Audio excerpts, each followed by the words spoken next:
Number 6 में कहता है एक्सप्रेस 1 प्लस कोस alpha plus alpha sine alpha modulus amplitude form. Modulus amplitude form का भी, या इसकी पोलर फॉर्म आपने बनानी है बेटा, इसकी पोलर फॉर्म बनानी है। तो आप इसको लिखोगे z इज इक्वल टू, या इसका सीधा मॉडुलस ले लो पहले, z is equal to r into cos theta plus alpha sine theta होता है बेटा पोलर फॉर्म। r जो होता है वो होता है z का मॉडुलस। ठीक है, तो सबसे पहले z का मॉडुलस निकालते हैं।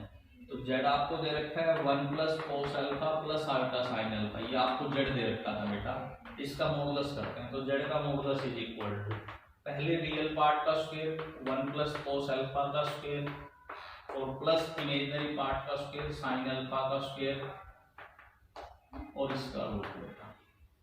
तो z का मॉडुलस जो आएगा वो आएगा 1 plus cos square alpha plus 2 cos alpha plus sine square alpha, ये आ गया। तो z modulus is equal to 1 plus cos square alpha plus sine square alpha 1 हो गया प्लस 2 कोस अल्फा आ गया। तो ये आता है बेटा 2 प्लस 2 कोस अल्फा आ गया, इसका रूट 2 कॉमन ले लिया आपने, 1 प्लस कोस अल्फा बचेगा, इसका रूट। अब 1 प्लस कोस अल्फा की वैल्यू ट्रिग्नोमेट्री में आप पढ़ के आए हैं 2 कोस स्क्वायर अल्फा बाई 2 बेटा। 3.9 में पढ़ा था 1 प्लस कोस होता है 2 कोस स्क्वायर एंगल का हाफ। तो z का मॉडुलस आ गया बेटा 4 कोस स्क्वायर अल्फा बाई 2 का रूट। तो ये आपके पास आएगा 2 कोस अल्फा बाई 2, ये आपके पास वैल्यू आ गई r। तो z का मॉडुलस जो आपके पास आ रहा है बेटा, z का मॉडुलस कहो या r कहो, इसकी जो वैल्यू आ गई वो 2 कोस अल्फा बाई 2 आ गई। ठीक है, तो ये वैल्यू हम उठा के इसकी जगह रख देते हैं r की जगह। तो z का मॉडुलस समझ में आ गया, इसका रियल पार्ट का स्क्वायर इमेजिनरी पार्ट का स्क्वायर बस बेटा। तो r जो आ गया वो 2 कोस अल्फा बाई 2 आ गया। अब यहाँ r की वैल्यू आप पुट कर दो, तो z is equal to r की जो वैल्यू आ गई वो आ गई 2 cos alpha by 2 into cos theta plus alpha sine theta. ठीक है, अब बेटा आप z की वैल्यू पुट कर दो। तो z दे रखा था आपका 1 plus cos alpha plus alpha sine alpha 2 cos alpha by 2 cos theta plus alpha sine theta. ठीक है बेटा, अब इसकी मल्टीप्लाई करेंगे यहाँ से आप, तो ये आएगा 1 plus cos alpha plus alpha sine alpha is equal, ये हो गया 2 cos alpha by 2 cos theta plus alpha 2 cos alpha by 2 sine theta. यहाँ से हम बेटा रियल पार्ट को इक्वेट करते हैं। तो लेफ्ट हैंड साइड में रियल पार्ट आ गया 1 प्लस कोस अल्फा और राइट हैंड साइड का रियल पार्ट आ गया बेटा 2 cos alpha by 2 cos theta. ठीक है, अब 1 प्लस कोस अल्फा का फॉर्मूला बेटा अभी अभी लिखा था हमने, ये होता है 2 कोस स्क्वायर अल्फा बाई 2 बराबर 2 cos alpha by 2 cos theta. यहाँ 2 से 2 कैंसिल हो गया, ये कोस स्क्वायर अल्फा बाई 2, ये कोस अल्फा बाई 2 बेटा। तो यहाँ से कोस अल्फा बाई 2 की वैल्यू कोस थीटा आ गई बेटा। तो यहाँ से थीटा की जो वैल्यू आ गई बेटा वो कितनी आ गई आपके पास, अल्फा बाई 2 आ गई। तो जो पोलर फॉर्म होती है, पोलर फॉर्म होती है r into cos theta plus alpha sine theta होती है बेटा। तो आपका आंसर आएगा r की वैल्यू क्या आई थी, z का मॉडुलस 2 कोस अल्फा बाई 2 आई थी r की वैल्यू, कोस थीटा की जो वैल्यू आ गई वो अल्फा बाई 2 आ गई और आल्फा साइन थीटा की वैल्यू अल्फा बाई 2 आ गई बेटा। ये आपका आंसर आ जाएगा। ठीक है, इसके बाद लास्ट क्वेश्चन, क्वेश्चन नंबर 7 बेटा, बस लास्ट है 7। ये 8 वाला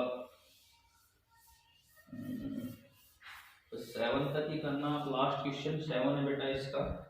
ये कहता है कि आर्गुमेंट ऑफ z कंजुगेट जो है वो प्रूव कीजिए। आपको शो करना है बेटा, ये शो करना है कि आर्गुमेंट ऑफ z कंजुगेट आएगा वो 2 pi minus argument of z, ये आएगा बेटा। ये प्रूव करके दिखाओ आप कि आर्गुमेंट ऑफ z कंजुगेट जो आएगा वो 2 pi minus argument of z आएगा। देखिए बेटा, let z is equal to हमने ले लिया cos theta plus alpha sine theta मान लिया। ठीक है, तो यहां से आर्गुमेंट ऑफ z क्या है, मैंने आपसे पहली इसकी एक्सरसाइज के बेसिक में बताया था बेटा, आर्गुमेंट ऑफ जेड जो होता है, प्रिंसिपल आर्गुमेंट जो एंगल होता है उसको बोलते हैं। तो प्रिंसिपल आर्गुमेंट जो आपका आ गया वो कितना आ गया बेटा, थीटा आ गया, यानी यहाँ क्या वैल्यू आ गई आपके पास, थीटा आ गई। ठीक है, अब आप इसका कंजुगेट कर लो, टेकिंग कंजुगेट ऑफ जेड, आप जेड का कंजुगेट ले लो, कंजुगेट ऑफ जेड,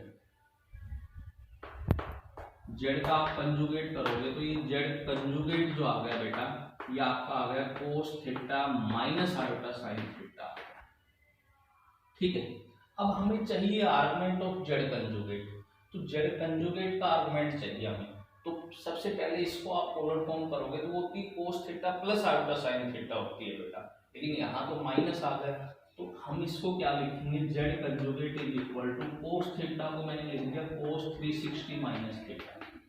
देखिए बेटा 360 चौथे क्वाड्रेंट में माइनस थीटा फोर्थ में रहेगा, फोर्थ में कोस आपका पॉजिटिव होता है, और यहाँ मैंने कर दिया plus iota sign 360 minus theta. 360 minus theta चौथे क्वाड्रेंट में साइन आपका नेगेटिव होगा, 360 पे चेंज होगा तो आपका माइनस साइन थीटा आ जाएगा बेटा। ठीक है, तो अब यहाँ से आप 360 की वैल्यू 2 पाई रख दो।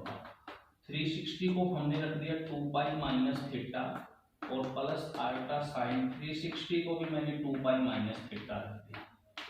ठीक है, तो ये देखिए बेटा आर्गुमेंट ऑफ जेड कंजुगेट जो आपका आया वो आया 2 पाई माइनस थीटा।